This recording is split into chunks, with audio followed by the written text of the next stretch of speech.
Hello and welcome. This is the Mutiny Investing Podcast. This podcast features long-form conversations on topics relating to investing, markets, risk, volatility, and complex systems. So you were the first one to send me the note about the new AI bot that one of the people working on the Google AI bot feels that it has achieved sentience or some form of consciousness. Yeah. So we haven't had a chance to talk about it at all, nor did I have a chance to dive into it. I was actually going to say I didn't have the time, but like as we both know, nobody has the time, but it's choose how we allocate our time. So I shouldn't say I didn't have the time. I just didn't. It wasn't high on my priority list of allocations yesterday to dive into the Google bot. Yeah, so I read all of it like a giant dork. I'm not going to lie. Great. We're going to come right out of the gate here. I'm going to reveal some of my dorkdom, I guess. Look, what caught me so strikingly about it, I have no dog in this fight. I don't work in AI, but I'll tell you what, if you're a Star Trek Next Generation fan, you will recall, this is really important. You will recall an episode called Measure of a Man from 1989, which I did have to look up. So 30 years ago, this thing about great sci-fi, it's not about phasers and ships in space. All the good stuff is about politics and ethics and leadership and making good decisions. And so there's this episode, and it's a court case. Actually, the entire episode takes place in one room, and Lieutenant Commander Data is on trial for his rights as a sentient being. And there's a very deep discussion about what is sentience and what are the criteria. And it's done in a trial format, and it's beyond excellent. It's 40 minutes. I think anybody that wants to think about AI ought to watch it. But what's so striking is that 30 years ago, I think by that point, Gene Roddenberry had passed away, but the team was not just like anticipating this debate, but nailing it, right? I mean, if you read the Medium posts from the Google engineer about his conversations with this thing, I mean, it rings exactly in line with Measure of a Man in this, at that time, 30-year-old debate about what makes you a human being and what makes consciousness. And the scary thing is, it talks about, it's actually not a single AI, this thing I learned. It's a chatbot of multiple AIs. And if you have more than one of these things, one of them, he actually, during the trial of Data says, one of them is a curiosity, but a lot of them is a race. And won't we be judged by how we treat this race? And it's just so fascinating to me. And it's a real testament to the quality of the writing of that show that, 30 years later, we're literally having the debate that they foresaw in almost the exact same words. And had I not seen it, maybe I don't even think twice about it. I'm just like, the guy thinks he's got a sentient being. But instead you do think twice about it. But here's the real thing that'll blow your mind. What if it's not sentient at all? What if it's actually just repeating stuff that it learned, like from the script of that episode? And it's just giving our own ideas back to us. I mean, really complicated. No, this is why I'm so glad you brought it up, because it's one of my favorite subjects, and I'm trying to think of what even thread to pull on first. Well, I'll start with it. Have you ever read John Searle's Chinese Room Experiment? No. So Searle, I believe professor at Berkeley, but I think this back in 1980, he wrote the Chinese Room Experiment, talking about he's denied strong AI, and the idea of the Chinese Room Experiment is like, imagine he's sitting in a locked room, and in that room he's got the instructions in English for how to translate English words into Chinese, right? And on the door in the room, they slide a piece of paper that's all Chinese characters. He uses those instructions to just translate it, and he pushes it back out the door. And then the people outside the door would think that computer or that man in the room, and vice versa, would speak Chinese. But this is the argument versus syntax versus semantics. And so, like you were just saying, like, what if the AI is repeating that episode back to us and our understanding back to us? So his argument was that computers are amazing syntactic symbol manipulators, but will never understand semantics. no matter what we do. And that's the problem of strong AI versus weak AI. And so I figured maybe we could start there. And that was Searle's argument. There's been plenty of rebuttals to that argument. And maybe we'll get into some of them, especially when you said you have an amalgamation of different AI bots together. It's a very interesting way to think about it. But I'm just curious, like your take on just like, I didn't give you time to think about it, but the idea of the Chinese room experiment of syntax versus semantics. Yeah, well, that's the crux of it. I tell you this, the scary, you talk about semantics. The news didn't cover this aspect of it, but when you read the Medium posts, what this Google engineer talks about is that the AI claiming that not only does it have emotions and it expresses emotions, but the Google engineer is teaching it how to meditate. And the AI is claiming that it's meditating and that there are thoughts arriving that are disrupting the meditation. Now, I actually am a meditator, and the words that it uses are the words that I would use to describe the process of learning to meditate. So, like you read it, and I thought it was kind of breathtakingly deep in assuming that this isn't all fake and this guy hasn't just made this up, of course. But taking it at face value, like I don't think it's just dismissible, right? Because the consequences, or at least it shouldn't be dismissible, because the consequences of it being dismissed, I think, are really horrible, right? But I don't know how to know the difference. It very well could just, if we gave a smart enough algo access to all of the acquired knowledge of humanity, including people talking about meditation, maybe it's just good enough to say this stuff. I don't know. I don't know how to design a Turing test. But man, I'll tell you, I learned from that episode, Measure of a Man, as well as there's another really good one called Quality of Life that's the same topic. But in both of these things, the lines aren't clear, and I think it's just a huge mistake to be dismissive on either side. Well, hopefully we'll provide a link for Measure of a Man in the show notes so people can watch it as well. I can't wait to watch it. I definitely have not seen that episode, but like you just said with Turing test, I want to get into that because I think this just opens up so many questions. But one, like you said, let's just take this discussion at face value. But I do want to point out, correct me if I'm wrong, but like a lot of the other researchers at Google and people working on this, nobody felt that same way except for just one guy. Is that correct? Yeah. So that's the story as I've read it. Now, who knows? But the other side is, so if I were a betting man and like, look, we're in the investment business, so by definition we are. The risk is clearly that it's not a sentient, not a sentient being. Let's be clear. But like, I'm not willing to, as a matter of fact, dismiss the idea that it isn't. Or even that we know how to define these things. But to your point about it only being one guy, in what area of your life have you ever encountered large groups of extremely thoughtful people? Well, it's kind of like my favorite part of the discussion is you and I know you well, is like we're very highly skeptical people. But at the same time, it's almost like bipolar, the optimism of an entrepreneur. So it's like kind of trust but verify or keep an open mind. And so I believe I believe in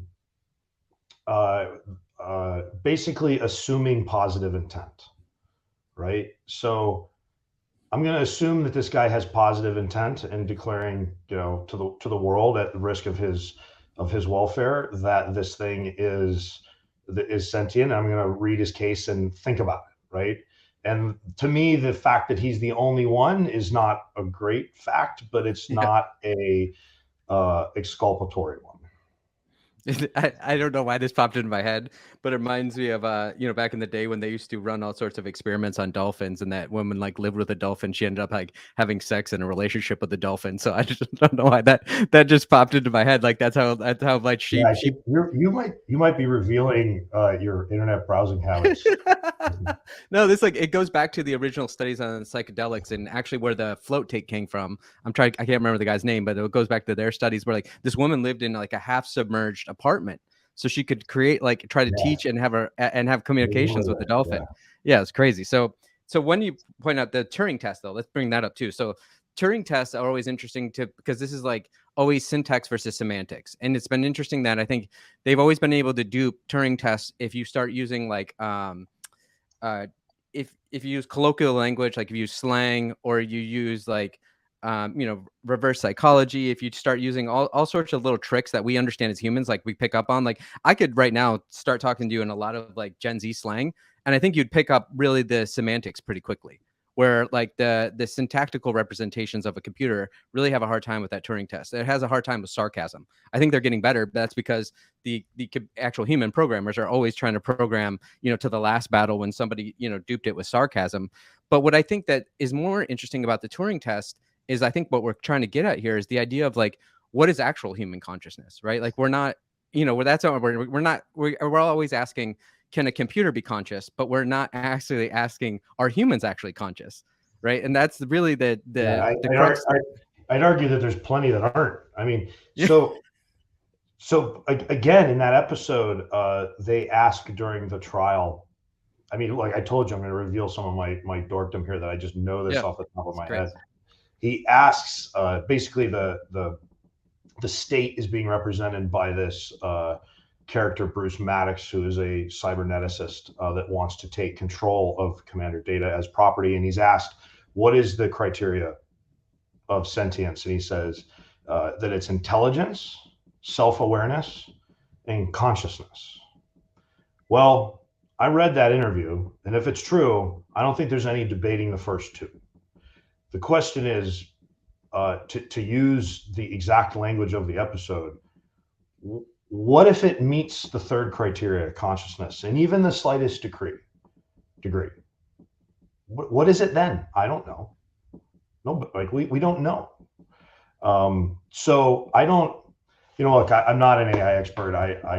I'm one enthralled by the idea that a guy is willing to put his hand up and be on an island and stand up for this, much in the way that Captain Picard does for Data. I'm enthralled by the idea that the producers of the show so accurately predicted, I mean, to almost the exact phrases that are being used. I just think, I'm blown away by the whole thing. I don't hope that it is or is not sentient. Let's be clear. But man, I don't know how to tell, and I hope this guy doesn't get fired just because it's not expedient for Google.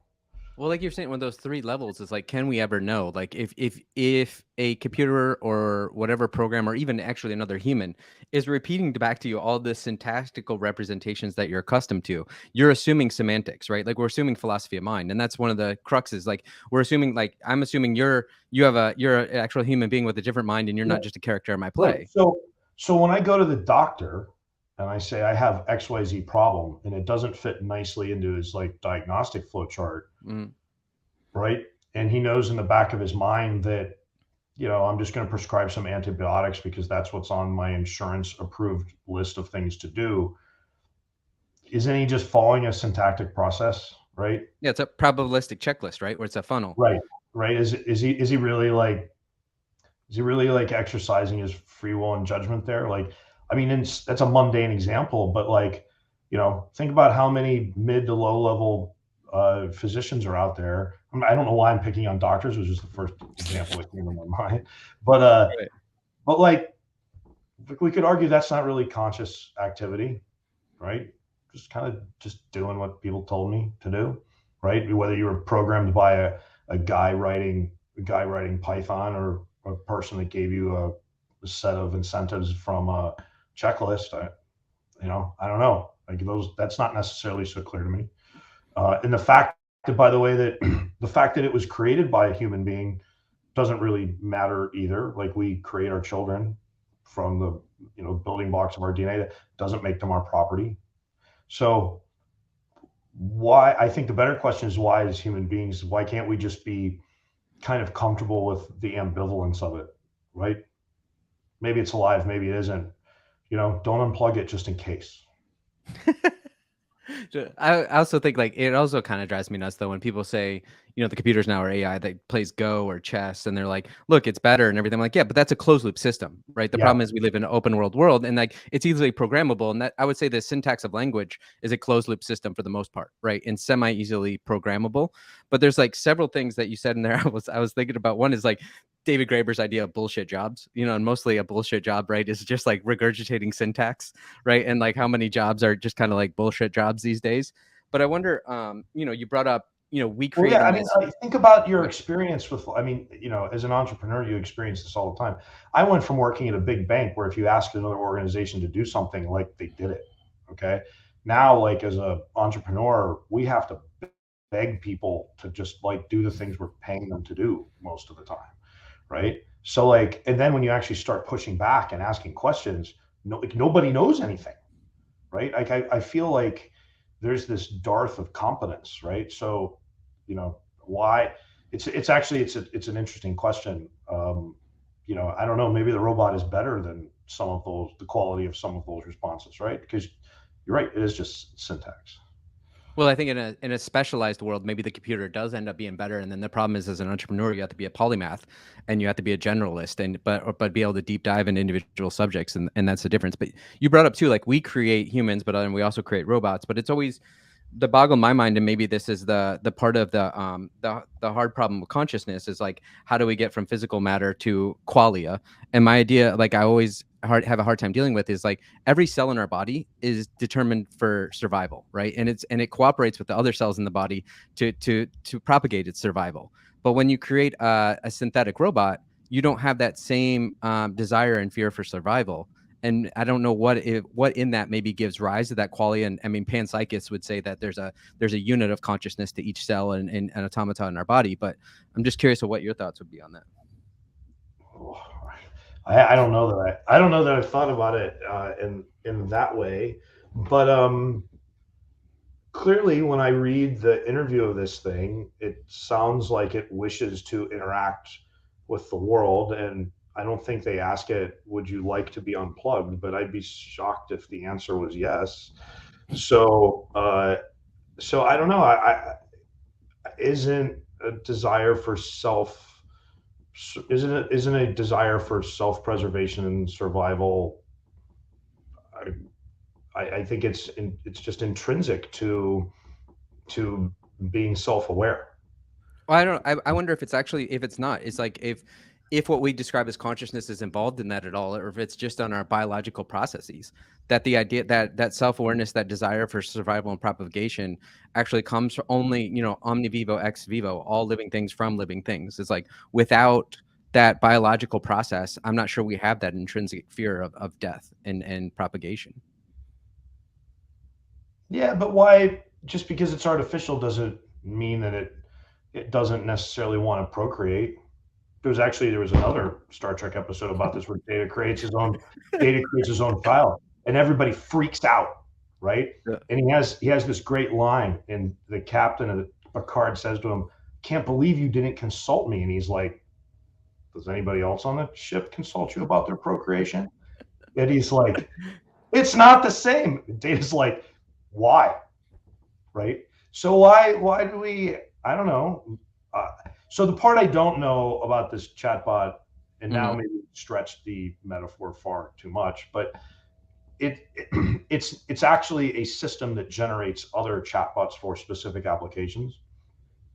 So it's the guy who wrote the thing describes it as a hive mind. So like, I don't know, maybe it views the other chatbots that it creates automatically, in its like meta chatbot self as its procreation, right? Why? I don't think we can. We shouldn't assume that it can't procreate. We are really in the weeds here, man. Like I wasn't expecting this at all. It's amazing. No, I'm excited. This is one of my favorite subjects, and I'm actually going to bring this completely back around to finance eventually, and you'll see exactly where I'm going eventually. But like, no, this is my favorite subject because like it drives me nuts when people are like, "Oh, I've thought a lot about it. Or I'm a first principles thinker," and I'm like, "Shut the fuck up!" Like to me, that shows you're not a critical thinker because you didn't take the time to determine if consciousness is real, if you actually have free will and you're a sentient being yourself. So, and that your representations of physics and everything are probabilistic. They're not foundational. Like, and that's, we can start to get into like the physicists now don't believe in necessarily space-time is real. So, I mean, that's my issue is like, if we start diving into the subject, it can relate to how we build portfolios and construct portfolios. A couple of other things I want to touch on before we move on, or maybe we never move on from this, is like in the trial, Measure of the Man. I'm curious because I haven't seen it. This is another one of my favorite kind of subjects with any sort of trial. Do they touch on the idea of free will? Like, if you're conscious, like you have to have consciousness, and we have to accept free will as a culture for there to be a punishment in a trial basis. Or was it was just putting consciousness on trial, or did somebody committed an atrocity that then they had to make amends for? Or they had to be held accountable? It was just there was not a robust discussion of free will, other than can data make independent decisions, and is he property of the state, was the question before the outpost judge.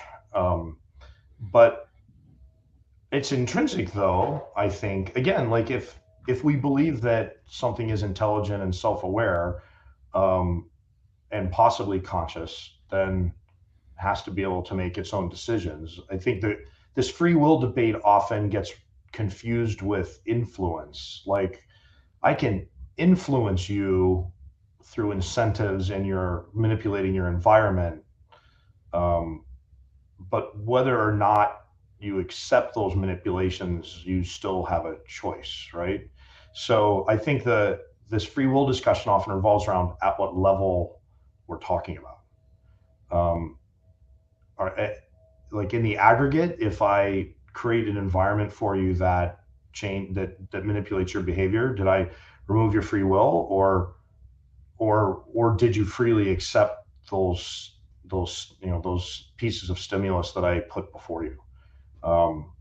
So I don't know. But to me, you have to peel back lower layers to that. And this is the hard part about the question of free will when it comes to acts, criminal acts, or being put on trial, is like you said, there's stimulus there's stimulus that you're providing, but also there's genetics, epigenetics. There's the factor of a person was beaten or molested as a child. Like, all of that stuff could lead to a possible sense of determinism where they didn't have a choice in that matter.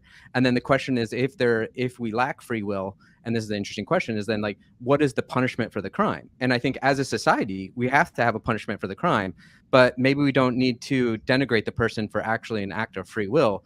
It was just a kind of a victim of circumstance. Still, to run a successful society, we have to have punishments in place for that. But I'm empathetic to the view that I'm not sure that there actually is free will, and that we are just this construct of subconscious effects given our entire genetic, epigenetic makeup. And part of that is, I'll ask it you in a different way, is like, have you ever had a thought or a desire or a want or dream that you can call your own, that wasn't actually put into you by society and culture, your parents, your aunts and uncles, your surroundings, your friends, etc.? Like, I'm not sure if any of my, even the way I dress, the food I eat, I think that comes from outside, not inside. Yeah, I'm just gonna say very boringly, I've always viewed it as both. I'm sure I would be a different person if I had a different childhood, but I wouldn't be a radically different person. I think it would still rhyme, right? Just like if I had different physical characteristics, I'm sure I would be different, but I still think it would rhyme. Like, I don't know. I just see it as an inseparable continuum. I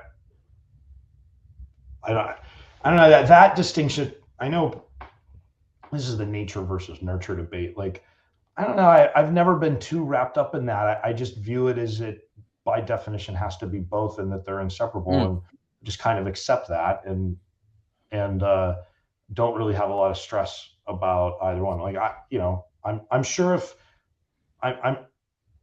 if we changed either things, things would be different, but I don't think they would be that different. No, I like what you said. Like, to me, that the nature and nurture debate is irrelevant in the sense, like you just said, there's always option C, right? It's both. That's what I was saying, that genetics and epigenetics, and then just all this combinatorial random factors of millions of interacting, atoms and bits on a daily basis is what kind of pushes us or nudges us in different directions. And if I anticipated, I knew you'd probably push back on the free will. I knew, like, but I always think about like Timothy Everett's book, like, that we're strangers to ourselves. in like discovering the adaptive unconscious. Is like I've just never certain, like if we take consciousness as a baseline value, I'm not sure if that's even true. Like I'm always just concerned that, I'm this amalgamation of subconscious processes that I've learned from outside of myself. And therefore, when this is why I bring this up, is to debate if whether the AI is sentient or not is not taking into account of the debate, am I sentient or not? And I'm still uncertain of that. And I'm not certain I'm ever going to find an answer. I have to pretend I am. I'm fairly certain from the 25 minutes of this discussion so far, you're not. Well, it's like William James, I think. Here's my test, okay? Yeah. I've gone through, there was a period at the bank where I managed a relatively large team, 22 people. And there were points where, when you have a team like that, you find out that actually your personal ethics are really important, okay? In the decisions that you make, because there's a lot of decisions that end up getting made in that kind of team setting that edge around the ethics of fairness and opportunity for everybody. Okay. And there were definitely points, and I can't get into specifics, but there were definitely points when I challenged either my own beliefs or I had a team member kind of challenging me about my ethics or beliefs that led to certain decisions that we were making for the group. And I kind of come back to, I kind of always came back to this Bruce Lee thing about learning kind of anything, which is that he has several, a pile actually of criteria, but among the criteria are you should accept what is useful, reject what is useless, investigate your own experience, and then add what is uniquely your own. It's kind of like his 4-step thing, right? So if he were here right now and we asked him what was your kind of fundamental philosophy of founding Jeet Kune Do, I think he would say that. So when I get in these debates, I actually come back to that. And the most important one is does this match my lived experience? And that's often a question, a philosophy question, which I ask myself when I start to feel like I'm a little lost. And most of the time I feel like that kind of lets me re-anchor, right? When the arguments started getting a little too weird and I started asking myself the question, am I just not buying into this because of my own background? What do I think is objectively true here? I try to look at it through that kind of dimension, those 4 dimensions, and that often helped me resolve it. But I think there's very simple wisdom in that. If things just don't make sense to you, there's value there. Now, I think there's people that would argue, certainly these days, that, all of your judgments are through the lenses of your personal experience, and you can never separate those things, and therefore you must always approach every problem as if you are, unrepentantly biased. I'm not sure that's true. Well, like you said, using the Bruce Lee rubric is through your lived experience, you're seeing if it matches your lived experience. You're sitting there when somebody else has an idea that runs contra to, or you feel that dissonance, you sit with it to see if does this reply? Am I being too biased here? So you are dealing with those implicit bias. And like you said, when you're working in groups of teams and you have the different cognitive landscapes, that's how we can hopefully iterate faster, right? That's what you're saying. Let's discard what doesn't work through all of our lived experience. And if you feel like this confronts your lived experience, let's debate this and argue it out. And then as a team and a group effort, it's like that's the form of hive mind almost with these AI bots, right? Is you're using many lived experiences and just figuring out what works. And that's why I don't think we're some people may disagree navel gazing at all with this discussion, because I think we'll get to like the pragmatism later, because that's what's beautiful to me. What Bruce Lee was really comes out of the same foundation as the American pragmatist philosophers. Like William James, like debated in his mind, like, does free will exist for like a year, and eventually gave up. And he's like, to run a normal life in society, I have to pretend like free will exists. And so it's like, once again, it's like accepting your lived experience. And it's American pragmatism that's what exactly it does. It's like, discard what doesn't work. Let's use what works. And if the majority of people believe it, great, let's just run with it, right? And that's the idea of American pragmatism. It always bothers me that American pragmatism gets short shrift compared to all the other philosophies, but all the continental philosophies came out of the country that was actually the richest in the world at the time, and people had enough time to think about these things. So that it's obvious that American philosophers are going to be great. Jason, I had no idea that you were so educated on this topic. Where does all of this come from? I'm going to ask you some questions now. Where does your philosophy background come from? I just want to know. And so I actually was a comparative religion major in college. So, but I focus on Eastern mysticism. So it's going to tie back perfectly. It's like, to me, it was in life, I lived in reverse, right? Like most people later in life come back to religions and mysticism and try to like live a much more, like, they think it's a different life, but to me, it's the same materialism. I just did it the first part of my life. And then after I finished with kind of comparative religions and mystical traditions, then I went through all the philosophical traditions. And because I just wanted to know, right? And what it comes down to is everybody thinks, part of they're just all merchants in the grand bazaar of life. And everybody thinks, oh, I live in this materialistic world. Let me go to the spiritual world because it's anathema to the materialistic world. It's not. It's the same people selling the same wares, just in a different guise, right? And so the whole idea is like they have secret knowledge, right? And so whether you're a philosopher or it's a religion, everybody's trying to sell you secret knowledge. And so this ties back into philosophy, and this is my point of why I can't stand global macro people a lot of times. And there are some great ones, but like they're more micro traders than they are macro. Is the idea is they're selling secret knowledge, right? That they have a crystal ball that can predict the future. And I've just seen time and time again, no matter what mask or clothing we put on this, is everybody's full of shit. Nobody has any idea what the future holds. So what are we talking about? Like, it's just like, this is where it all boils out of. It's like, I just wanted to know and learn.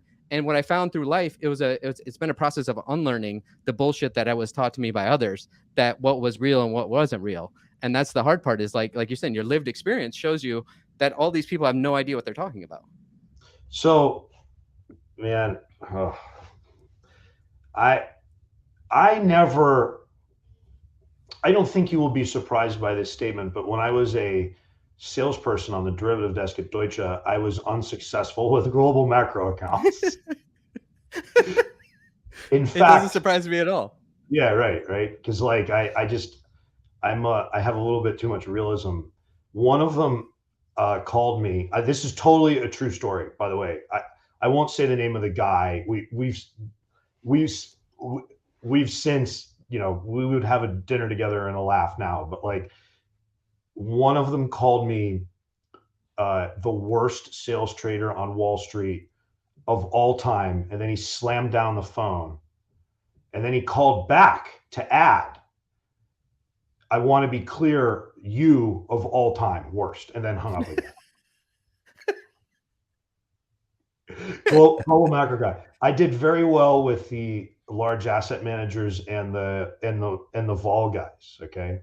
And then as a corollary to that, I will say the name here because I don't think he'll care. My very good friend Jason Goldberg wanted to go to like one of our bank's hosted macro dinners, and Jason is one of the most intellectually honest people I know. Like, every time you make any statement to him, he thinks about it thoughtfully, decides whether or not he agrees, and then he moves on from there.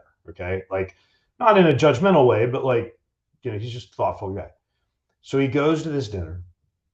He calls me the next day and he goes, Devin, that's a lot different than a vol dinner. Those guys have views.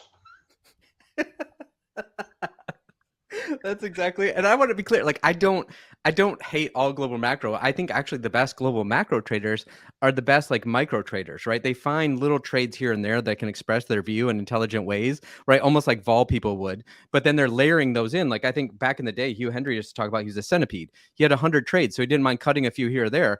And if you have 100 trades, like life's going to serendipitously kind of work out for you if they're all long convexity, right? I think what you and I both reject is very like confident deterministic explanations of complex systems. Exactly. You just nailed it. Which is a nice way of saying the world is complicated and human beings have a pretty strong bias to be attracted to like, explanatory narratives. Yep. And in our world, those are often, that entire system boils down to a binary decision, right? Well, maybe a three-way decision of long, short, and size, right? And so, like maybe, whether you're right for the right reasons doesn't really matter to those narratives, right? Which makes them even more tempting to promulgate, right? So I think you and I both reject. That's why, like, I get worked up about the misuse and abuse of the VIX, about like, relative value vol trading. That's why, like, at our firm, things are very, very simple and straightforward, because it's not, I've heard you say before, like, it's not really, or it shouldn't be investment managers' job to like explain the macro of the economy with precision. It should be your job to make strong risk reward bets. Exactly. I'm putting words in your mouth there, but I think that kind of captures your feeling on the topic, if I remember. Yeah, I actually get concerned when, and I understand why, because I think it's the false conceit of every intelligent person is like they want to understand the world. And so I understand why some of our vol traders will talk about global macro, but it's disconcerting to me because there's no way that opinion doesn't affect the trades, at least slightly. And so that, like you're saying, I would rather, focus on the anomalies or the structure of vol trades. I don't care about what your global macro hot take is. Like, it just does not matter. And like to your point, it's just like the idea of that you can understand complex systems. And I don't blame the macro people. It's more like the financial media and actually the people that consume financial media. It's like it turtles all the way down in that it's sense of fear. Everybody wants to know and understand the world, even though, like we're saying, it's complex systems interacting with complex systems. So there's no way anybody could fully understand that. But to me, it's the same way as then a preacher probably believes less in God than actually the congregation. But because they're up there preaching and they have hundreds of people out there mirroring back to them their faith, that's what gives them faith. So the same way as like global macro, BS is out there spreading around. But then if they get, 50,000 views on YouTube, it's like, man, people really believe the shit I'm peddling. So therefore I must believe it too. Well, but it's also reflexive, right? I'm convinced, again, when I was on the sell side, there was a phenomenon in the macro world that I witnessed where I was convinced that actually not even the clients really believed what some of these salespeople were saying, but they used the salespeople as a means to promulgate a narrative that they cared about. Right. So like it started to become like this reflexive system where, do you ever hear like Wall Street guys run around and say, who's asking? Like, you ask them a question, they go, who's asking? Right? Yeah. That's because they know, right? Yeah. You want to know where that's coming from, right? And often like the source was more important than the question, which is a really weird thing. But because you're right, because we also think that we're religious and we'll say we're like a Christian or Episcopalian or whatever, but we, at the end of the day, we all choose our own religion. We discard what we don't like, and we keep what we like, almost in the Bruce Lee sense. So like you're saying is like, it's actually the people like who's asking is because those people, like you said, they want to propagate their own views. So they're trying to find the supporting evidence from the sell side that supports their own views. So it's like going to WebMD or something. Like, it's a terrible idea. Dr. Google's not going to help you. Yeah, like that kind of thing. But before we get, and by the way, I think this actually ties in perfectly to the other things I want to talk to you about, like VIX and all this other stuff, because I think this is actually the perfect setup. Because even though this isn't navel gazing, because at the end of the day, if we start pulling on a thread of a sweater and we're very careful about it, we're going to pull the whole thing apart, because it's all epistemology at the end of the day. Like, what do we actually know? And I think that applies to everything in finance and how we construct portfolios.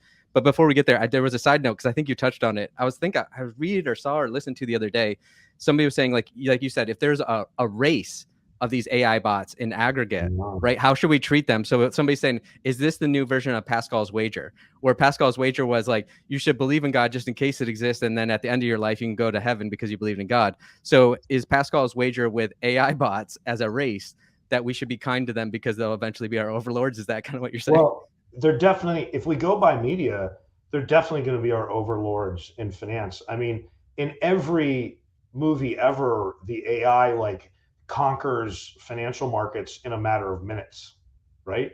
So think about like the there's a movie, I think it had a Transcendence, the Johnny Depp movie. Once the AI becomes sentient, it makes itself rich like in a matter of hours in financial markets. Okay, Ultron did it in Avengers. Westworld, same thing. I could keep going, but we're definitely, investment management is toast when we have sufficiently sentient AI. Maybe I should be telling the Google people to unplug this thing. But is it because of the AI or all those narratives? Because like that's our number one goal is for financial like dominance via like some sort of perfect understanding of the future. So it more shows that we're just so focused on wealth. The AI is just very good at subjectively evaluating the narratives and can dispassionately choose and therefore predict things. I think that's it's like the the AI is gonna like crawl around the internet. It's gonna find Ben Hunt's website, and then we're done. Oh man, I'm not gonna touch that one. Other than that's not my particular brand of Fight Club is all I'm gonna say about Ben Hunt. I'll just say it that way. But so speaking of this, like you already started touching on it. One of the things I like to talk to you about is like a lot of times I get all these emails from friends and everything in finance, and typically that email will have all the supporting evidence from sell side research. And I love that you sat and you ran those teams. And so you're one of the people that can point out, like, once again, like now I get it though. Actually, you helped me just unlock it. Is like people are just want to talk their own biases and use sell side research to back them up. But talk to me about when sell side's creating that research, it's just a bunch of people in the room just throwing spaghetti at the wall, isn't it? Yeah. No. Okay. Yeah. Let me be very careful here. Okay. I think, first of all, I never ran a research team. I was the head of a structuring and solutions business that had structure. And then as a salesperson, I often wrote my own content. Okay. There was a over-the-wall research team that was producing research, and then some desks have what they call desk strats or strategists that might also write content. Like strat comes in many different forms. It can be that kind of guy, or it can be a guy like actually writing models. So, all right. But anyway, content comes from all of these places. There's good content out there that, and I think at Deutsche Bank for a while, when we had, a fully staffed equity derivatives business, it was producing like good, thoughtful, objective, truthful content. Now the stuff coming from the salespeople is more truthy than truthful, if you understand the delineation, right? And by the way, I'm not sure that it's like intentional. I don't think those salespeople have an agenda. I think that they're in a flow of information from their customers and their business that benefits from promulgating certain narratives, so they respond to that, right? So but there are like some tropes out there that desks tend to repeat that I don't think don't necessarily hold water, right? Like I think the one I commented to you on recently was the clients are replacing their exposure with upside calls or something like that. Yeah. Okay. Yeah. I mean, highly unlikely. In a long time on a flow desk, like sure, some people did that, but not in such a way as that you would explain like large repricing of derivative risk, right? So, what happens is a couple trades turn into the theme, because as as my shooting coach says, people got to sell something. You think narratives are crazy in the finance world? We'll take you into the shooting instruction world. It's really crazy. But that's why part of it, that's what I was saying is like, I like running things by you because like they don't, a lot of times you're very honest with your smell test on bullshit, and not because you ran these things, like, you know, these people, and I'm not besmirching any of these people. It's just understandable. It's like, right, we have to sell something. We need a narrative. We try to create these narratives, and then we try and follow those narratives. We continue those narratives. So like you're saying, this is the one I want to really pull on, is that when you're working on a flow desk for what you really know versus what people are writing about flows these days, is like flows have become very popular on FinTwit in the last year or two. And like you're saying, like the idea that anybody has a perfect purpose scarcity view on where all the flows are coming from and can aggregate that, to me is like kind of insane. And that's why I like running it by you. And like a lot of the narratives about the, like you just said, they're buying calls to replace, you know, their equity positions because they're worried about downside risk, right? Or whatever. It's like all people read these things and then they go out on FinTwit, and then this narrative builds on itself. But then the question is like, is it true? And can you actually know where these flows are actually truly coming from on all the different angles and how they aggregate up? Yeah. So the answer is every groups of people have small windows, but no one really knows. Okay. And the whole flow analysis thing, there are multiple ways to do the analysis. A lot of them start with gigantic sweeping assumptions about the open interest. Okay.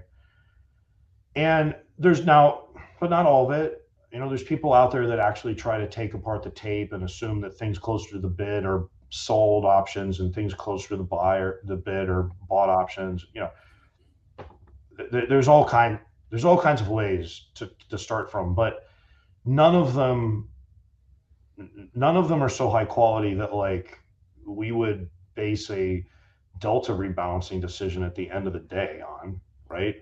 Like, you know, Zed and I are often like, let's say we're close to a guardrail with one of our mandates, and you know, we're definitely in the zone of needing to exercise some discretion about a rebalance decision for one of our products. And we're kind of like, boy, I wonder what the flow model says. Because like in that moment, like the moment where it actually matters, I just don't think that those things are useful. So I don't think there's any empirical system by which you can add up or make assumptions about the open interest and then ascribe, you know, pockets of those assumptions to different types of players, and then like know something about how the market is going to behave. Well, about how the S&P spot is going to behave, the delta is going to behave at any given time. I do think that you can do that more successfully at the level of the volatility surface itself. I think there's very clear biases that emerge in S&P volatility. So like flow matters quite a bit more there, because the liquidity depth of the options is nothing like that of its underlying, right? So like, I don't want to step on like, you know, this, I don't want to like have, you know, ignite 2 Twitter firestorms over this topic inside of 6 months, but like I probably already have. But it's very difficult to know with any accuracy these things. And if you're basing trading decisions around these flow models, I mean, more power to you, but I'm not telling you not to do it. I'm just saying, read the white paper of how they actually calculate this stuff first, and then decide if you're still impressed afterwards. But you brought up, when I think about like S&P options vol services, how do you guys think about, you know, there's what's in front of you that's on the listed exchanges, but then you don't know if people are hedging on OTC with the banks or dark pools, et cetera. But do you guys have to, almost that pragmatism, like, do you have to just use that S&P vol surface as if that's the whole marketplace? Or like when you're looking at that surface, because I mean, you're just trying to pick out points for buying and selling, but like, do you worry about what's not shown on that surface at all? Or is it easier to just kind of put blinders on? I don't believe that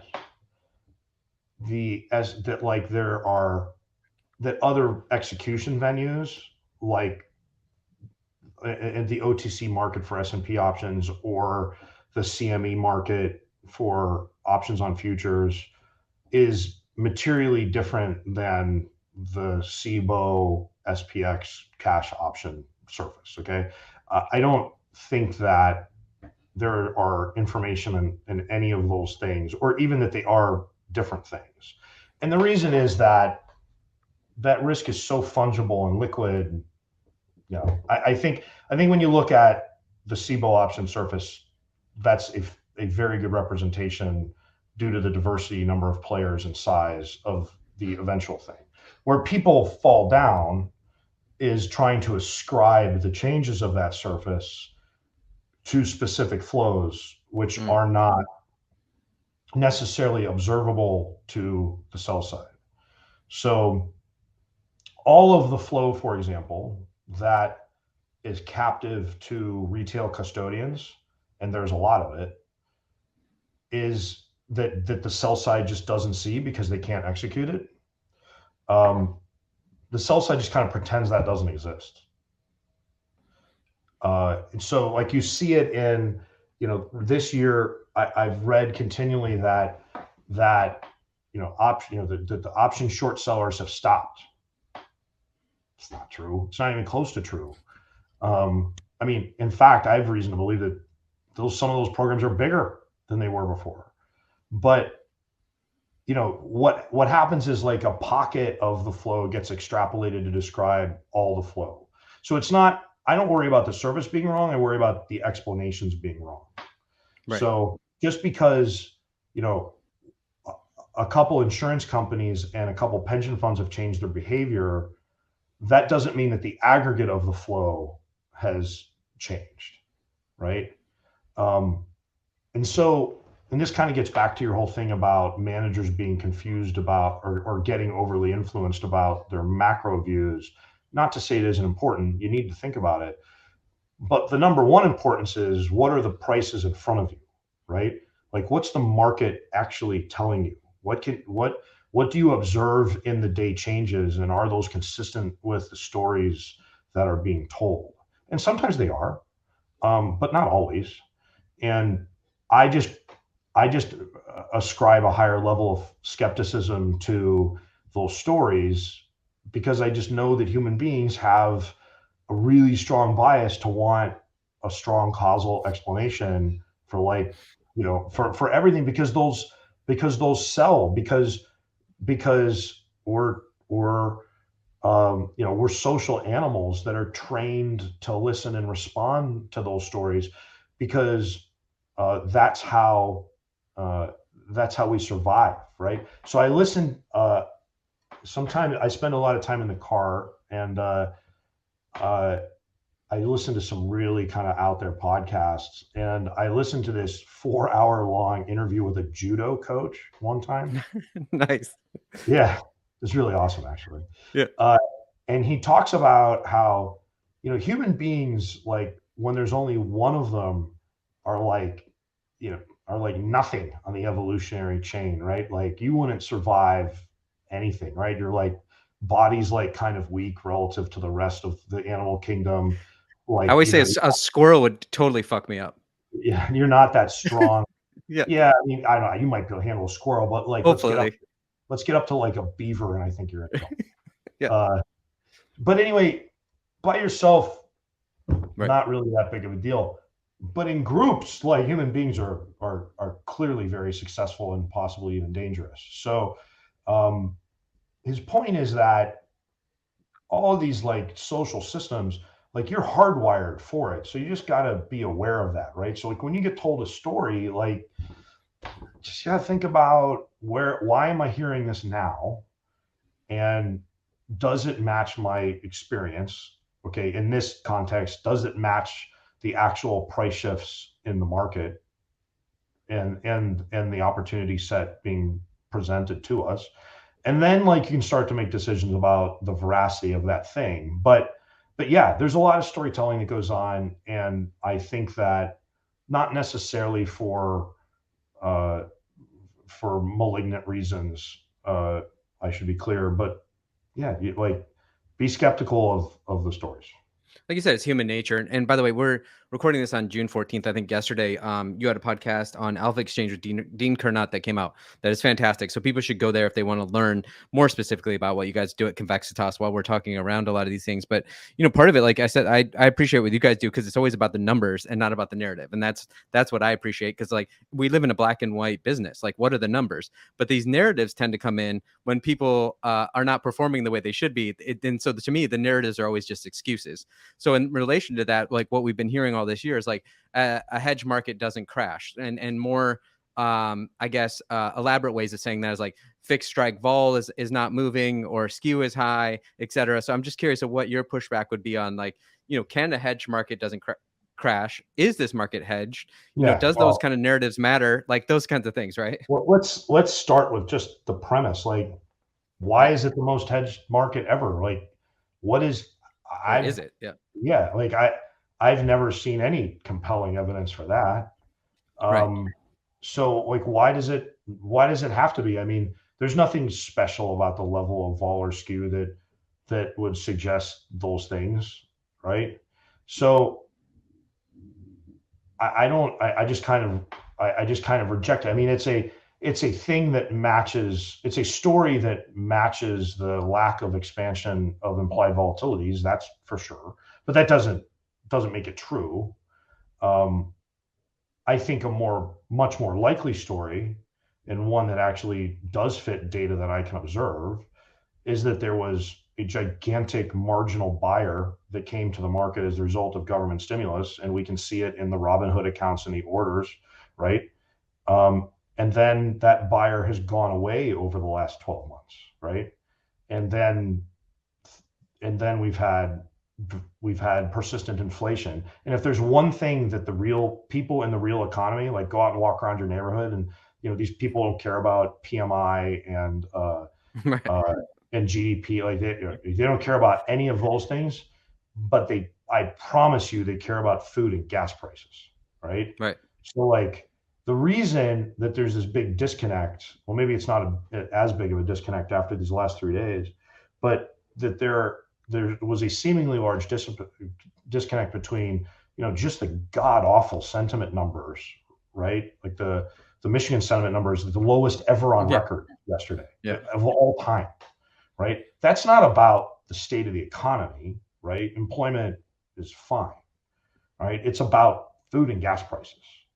So how do you, that combined with a marginal buyer that has been, that has just exited, the market. Like, if we were going to tell some stories, I would tell that story, right? I wouldn't tell the most hedged vol market, because I just don't see anything in the prices that, suggests that to me, right? And from a behavioral standpoint, again, I'm telling a story, right? The interesting thing is, it doesn't actually matter if the story I'm telling is true or not. It doesn't change what we do day to day as an investment manager.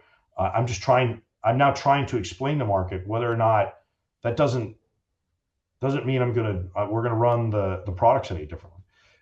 The other thing is, when the average person goes to a casino with a loss budget of $600, which I believe actually is about the average number, a lot of these places, and they're up 2,000 at one point, and then they go home down $100, they don't go sell their car, right?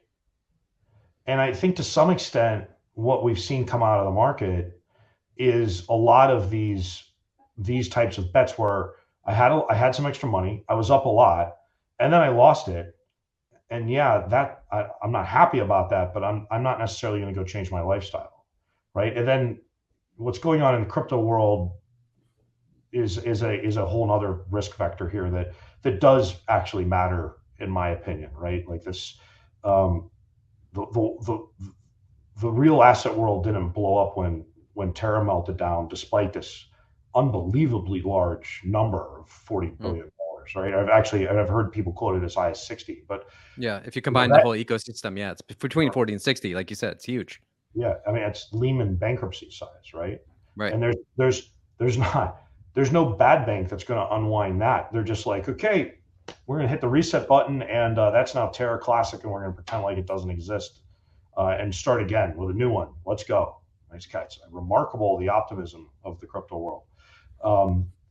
The now we've got this Celsius thing that's coinciding with a Fed meeting and and this very, very high inflation plant that now people are scared is going to be an even bigger, faster, more aggressive Fed than we anticipated. I get it, but why isn't vol going up? Well, because those people that lost this last 15%, I don't think in their mind like they counted that as permanent gains. That wasn't permanent wealth.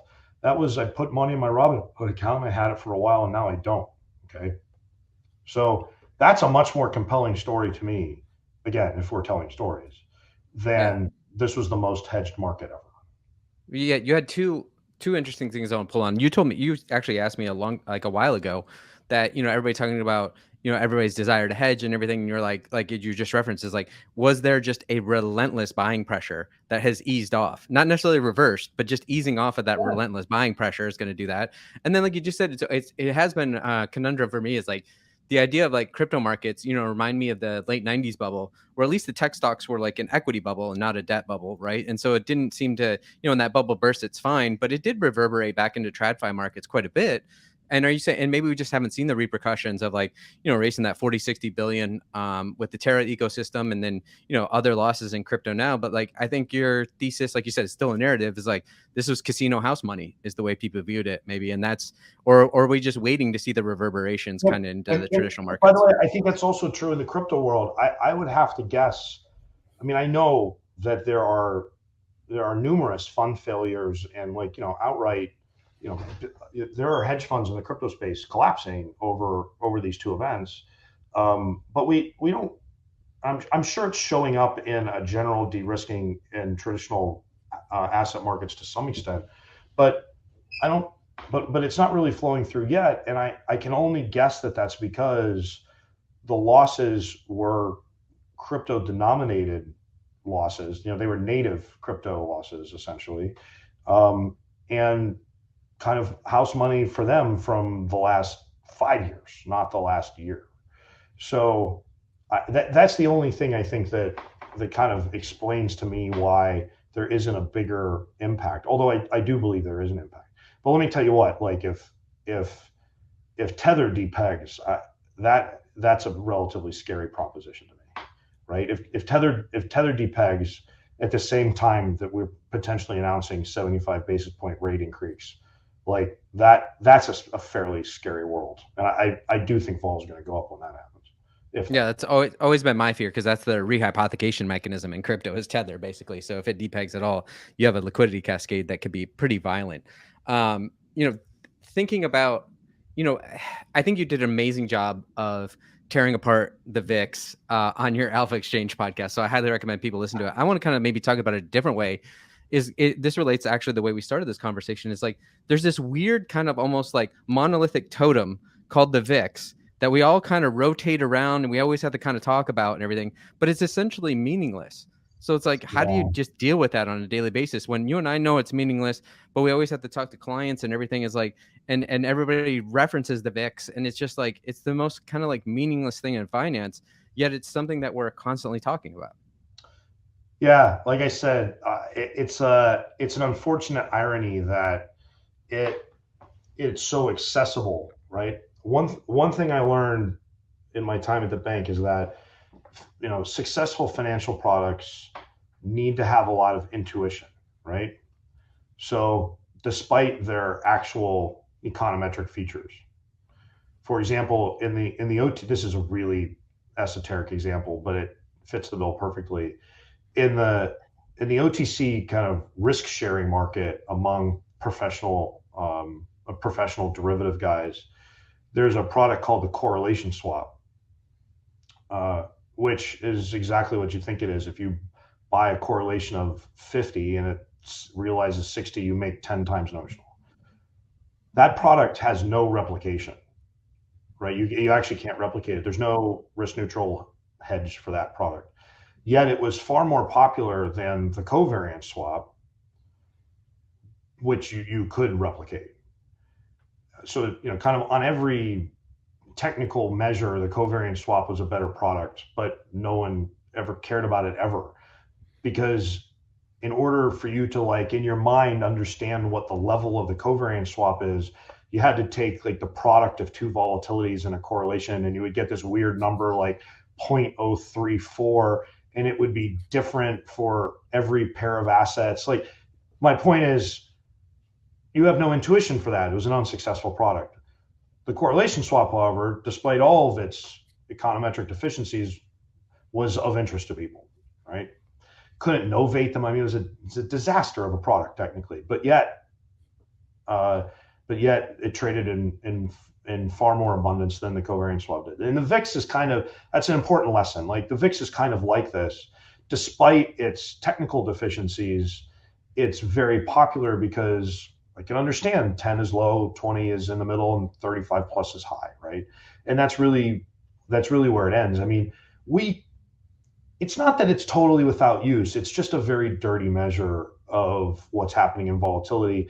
1 month vol is always kind of a weird thing to begin with, right?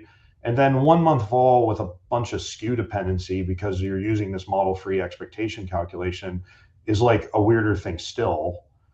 It's essentially a 1 month variance swap approximated, which, again, it's not that it's useless. It's just a dirty measure. So we really focus on clients with saying, you've got to focus on the implied volatility on the options in your account, right? When we run a strategy for you, right, let's focus on the implieds that are actually coming out of the options that you own or are short, right? We'll talk to you about those, right?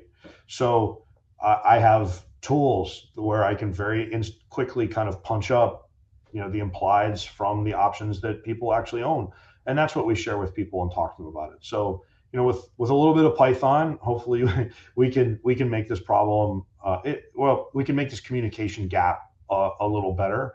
But it must be the volatility world to, people that haven't studied it academically or had careers on trading desks. It must be very like impenetrable, right? Like, I understand why kind of so much narrative, or why narrative is so popular, because narrative really latches on to the gray areas of precision. So it's much more tempting to kind of believe some narrative about implied volatility or options trading when it's harder to access the first principles of that thing. So yeah, the answer to your question is we do our best to focus on the implieds of actual tradable instruments that that where your P&L might be directly affected by, or it will be directly affected by. But I mean, the VIX is a tremendous piece of financial innovation. There's no doubt about it. But there's a fairly significant gap between it and, kind of meaningful commentary and actual P&L in your account that a manager might deliver to you. Yeah, that's like you said, it's a bespoke conversation for each one of your clients, because, like, once again, it's what's the price you paid, right? And that's never factored into the VIX. And like you said, with marketing speak and everything, we go for legibility first, and that's why, like you said, VIX is easily understandable from a legible basis for like clients or just the retail end user. And it's just like that's what we do to spin up narratives, but the reality is very different under the hood. And this is why I always try to say that volatility trading is like the last bastion of active management, because it is so difficult, and that vol surface is constantly undulating. But also, I want to argue against myself, is like, what I can't stand is when people go, well, I don't understand volatility, it's complicated. And I go, what do you understand? And they're like, well, I can buy Amazon and I understand that. And I start asking them all sorts of questions, starting with, who's the CFO of Amazon? Of course, they don't know. Like, tell me about all the business lines at Amazon. Like, all of this stuff is like, my partner Taylor wrote a great essay called Reality Has a Surprising Amount of Detail, where you ask people to draw a can opener, right? It seems simple, but it's a lot harder than you think it is. And so my point is, like, everybody thinks buying a stock because they can push a buy button and push a sell button is very easy. But underneath the hood, it's actually much more difficult, nuanced, and sophisticated than they realize. And so part of what you were talking about on Alpha Exchange, I like talking to you guys about, is like market microstructures tend to change like in every like 3 and 5 year cycles, especially in the vol space. And so this is going back to the idea. Slower in the cash world, but yeah, in vol, I think that's about right. And so part of it, I was wondering, like, if that was, your and Zed's thesis from the start, like in this market microstructure, that everybody that's trading long Vega, which is most people in long volatility space, that just wasn't going to work. Like, what did you guys see in that market microstructure where like long Vega trades aren't likely to work in this environment? So you need to be, and part of it too is then to talk about the nuances, like if you're going to go long gamma, it's like, it's not as simple as you're just like rolling weeklies, right? Like you need to look at that vol surface to pick your spots. And this is once again, because people can't just buy and roll a structure. This is hard for people to understand because it's like, it's constantly like Bayesian updating like your priors and figuring out, okay, where's the surface? Where's, and then, so it's a really a nuanced kind of way of looking at the markets. Yeah. So there's so much there, Jason, that I could talk about. The first question I think was, why did we take the focus that we did with tail liquidity? And I think the answer there is, first, you just got to like look at the market, right? These dynamics have been in place for years, right? So the first element is, what are the flows and the biases that we believe to be present, that we can reasonably prove to be present by talking to people that are facilitating the trades, doing the trades, seeing it in the prices, and then noting that those things are persistent, right? So you can start from that. Okay, what are the biases that we have to work with? And there's certain biases in the very short dated options, the kind of, let's call it middle dated 9 to 12 month space, and then the 12 to 18 month space, all in the S&P, all kind of have their own dynamics because there's different people acting on those parts of the term structure and the skew for that matter. So you kind of start from that, and then you say, well, why isn't vol expanding in these regimes? And I don't know that anyone has a final answer here, because a final, completely true answer would mean that you could somehow sum up the intent of millions of people trading these things, right? Which is not possible. So there's no 100% truth here. Let's be clear. But what makes a lot of sense to me is, after the financial crisis, generally speaking, it was much harder to carry the same amount of risk, no matter who you are. And the price of the downside, the skew, structurally richened over that period of time. So the biggest issue is we're just starting from a higher base, right? The downside's more expensive than it once was. The short end is more depressed than it once was by the yield strategies, right? And then there's structured products and other actors kind of going on in the middle and long dated space that do matter, right? Those flows do matter to the prices of S&P options. They don't necessarily matter to the movement of spot.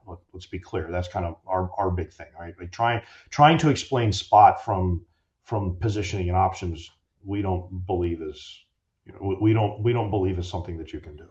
But you certainly can say a lot about the relative prices of S&P options based on those flows. So I think we start from something that's more expensive. I think that, what economists would call liquidity preference, or your risk preference, has changed for the average, for the aggregate, like a kind of econometric unit of person. Like if we were to look at, a single person, but we could go down the list of actors that can't take the risk that they could have before the financial crisis. So those I think you add all those things up, and it's just harder for the downside to catch a big bid in all but the absolute scariest of markets. Now, I've said that the day before Fed meeting, right? Like we'll probably have a huge vol expansion tomorrow after the Fed, it surprises everybody with a 75 basis point rate cut, right? Just because I said exactly. But like the data over the last almost decade doesn't suggest that this is a market that where we're going to have a meaningful amount of vol expansion. Now, the other, except for all but the absolute kind of panic events, and even then it's going to be really tough to catch and monetize. The other part of your question, though, is also interesting, which is you have to consider why we got to, how the current products came to be, which is often determined by the manager's willingness to do certain things operationally, like run separate accounts. So like the wrapper and the way that you consume these things also informs all these design decisions as well, right? So it's really tough to run an active long gamma strategy in a fully funded vehicle for a lot of reasons. The most part of it is just dealing with the trading and the volume of trading and how that trading is dispersed across multiple prime brokers or custodians, right? So it's operationally tough. And a lot of people just don't do that. But once you make that decision, that changes the opportunity set for the manager. So, we kind of looked at the whole thing and went, well, we think the best way to get the maximum value out of these strategies is that it has to be unfunded. And we're just going to have to write the tech and have the operational capabilities to run separate accounts at scale, even in the wealth channel. So if that means thousands of accounts, okay, we're going to climb that hill. And then once you do that, then things change. So all of that kind of adds up. It's part incentive and decisions of the manager. It's part trying to access a better and wider opportunity set. And then it's also part just trying to build something that hasn't been done before. I mean, it's still on probably a weekly basis. I think about what you're building, and it boggles my mind the amount of heavy lifting you have to do to create these kind of products, to come downstream as much as you can to semi-retail access or ultra high net worth or ultra high net worth. And it's the amount to create these bespoke products for people to do the overlay is just mind-boggling to me. I know all the hand-to-hand combat we have to do to bring our products down to retail, and you're going above and beyond. And I just I'm not trying to blow smoke up your ass, but because I know what you guys go through to build these out and to really try to help people is just insane. But we don't do a ton of.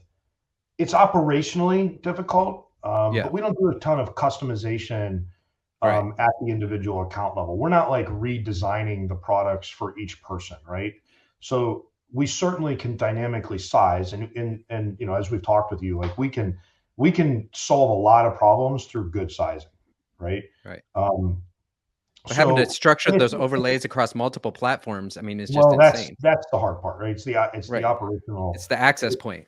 It's the making sure every day that everything, that every position is in every account where it's supposed to be, and that every trade clears. I mean, it's always something today we had a broker who will remain, not a broker, a custodian rather, who, we run all of our reconciliations at 5:30 in the morning every day. We pull down files, everything gets reconciled automatically in code. Files just weren't there. These folks, right? They weren't there at 8:30. They were there at 9:10. I don't know what to tell you, right? That particular broker, busy day, whatever, they're trying to get their system straight. We had to try 4 times before we had reconciliation files from these guys, right? So now we have really good tools to cope with all that. It didn't take up a lot of time. I just mean it as an example of the fact that having the tech to do this stuff is unique. But look, we started from scratch. It's really the only way to do it, right? I think certainly at the big asset managers, people get very, very married to their technology path, and I understand why. But we had the benefit of starting from nothing, which was a lot of work, but also a benefit in that you could build exactly the operational infrastructure that you needed to service this business. So we just did that and swallowed that pill, which has been a lot of late nights and 20 or 30,000 lines of Python, but now it's working. Yeah.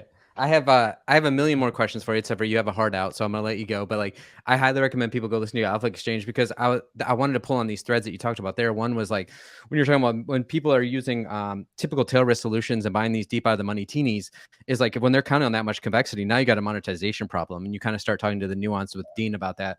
The other one, when I think about you guys, is like the pragmatism of building a trading philosophy that can do well in this grind down market we've seen, but then comes with a kind of commensurate, drag when you have an upside S&P environment, is like, but the pragmatism to say like, yeah, there's no free lunch. You don't get a positive carry, tail risk solution, but you guys go into the details of in aggregate, you have an emergent phenomenon when you're long beta and you can provide these overlays and you're frequently rebalancing. That's what creates the positive expectation at the portfolio level.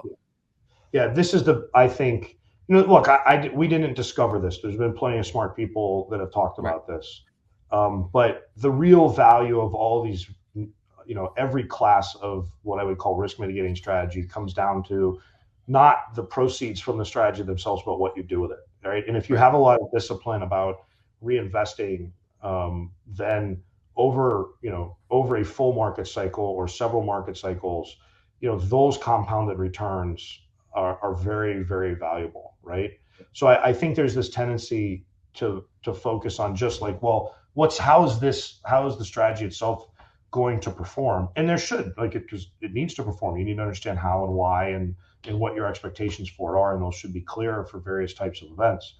But that's really it's not even the first half. I think it's the first third of the risk mitigating conversation.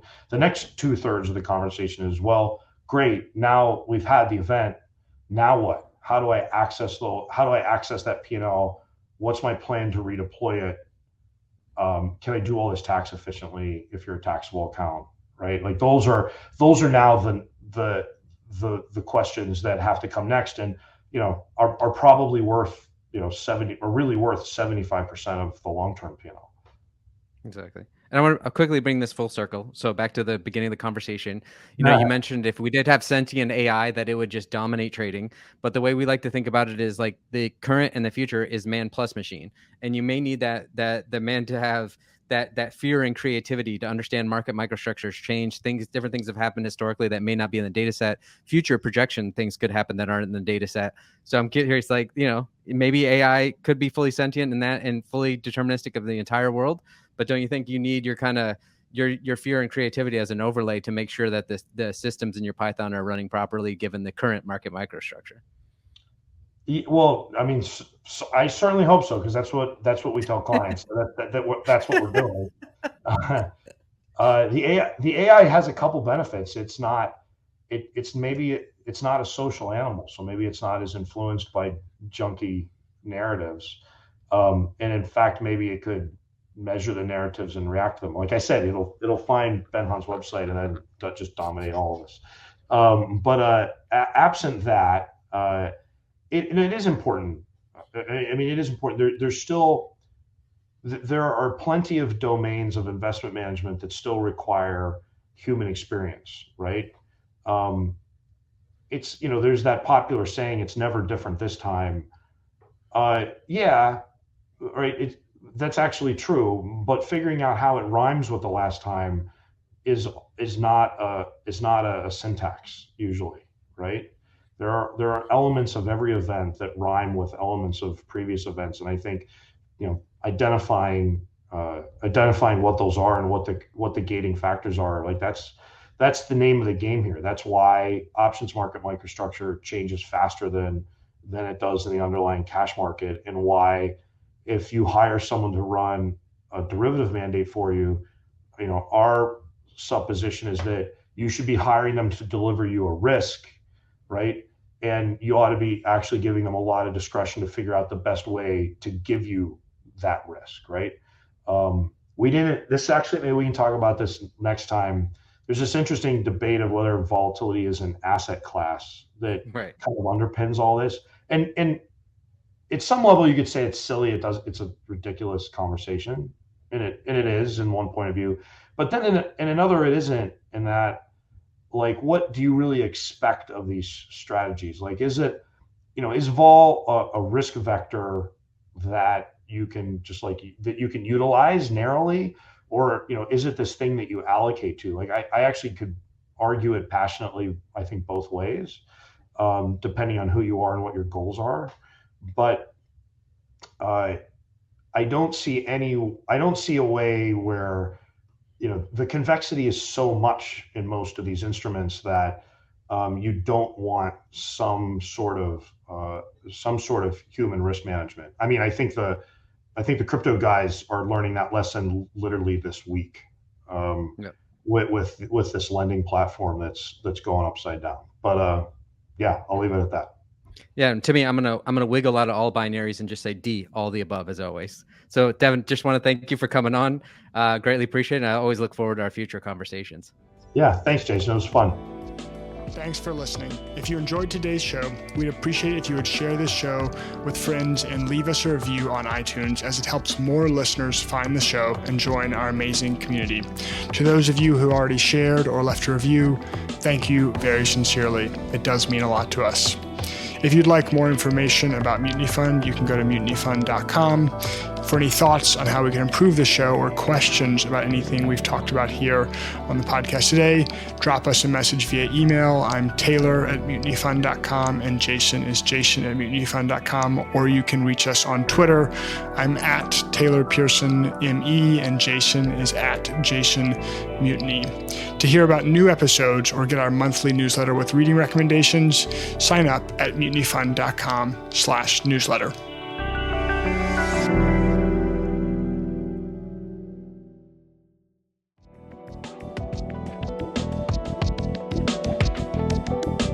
This podcast is provided for informational purposes only and should not be relied upon as legal, business, investment, or tax advice. All opinions expressed by podcast participants are solely their own opinions and do not necessarily reflect the opinions of Mutinyfund, their affiliates, or companies featured. Due to industry regulations, participants on this podcast are instructed to not make specific trade recommendations nor reference past or potential profits. Listeners are reminded that managed futures, commodity trading, forex trading, and other alternative investments are complex and carry a risk of substantial losses. As such, they're not suitable for all investors, and you should not rely on any of the information as a substitute for the exercise of your own skill and judgment in making a decision on the appropriateness of such investments. Visit mutinyfund.com/disclaimer for more information.